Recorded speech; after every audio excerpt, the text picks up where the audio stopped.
আসসালামু আলাইকুম ওয়া রাহমাতুল্লাহি ওয়া বারাকাতুহু। সুনান ইবনে মাজার হাদিস নম্বর 3531।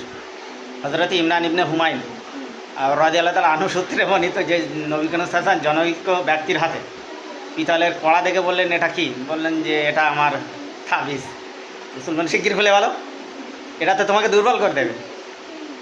হাদিস ইবনে মাজাহ ব্যাখ্যা, ভাই নবী করিম সাল্লাল্লাহু আলাইহি ওয়াসাল্লাম তাবিজ খুলে, আর এখন যদি তাবিজ খুলে কেউ বলে এই আলাদি সালাফি ওয়াহাবি ইহুদিদের দালাল, ওরা ঢুকতে দিবি না ঘরে, ওর সঙ্গে ছেলে মেয়ে বিয়ে দিবি না, ওরা কাঁদে।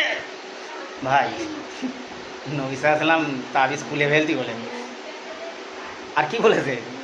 পিতলের কড়া তাবিজ ওটা আরও দুর্বল করে দেয়। ভাই সত্যি করাতে যার গলায় হাতে কোমরে তাবিজ থাকে না, সত্যি করাতে তারা সত্যি দুর্বল, আরও দুর্বল হয়ে যাবে।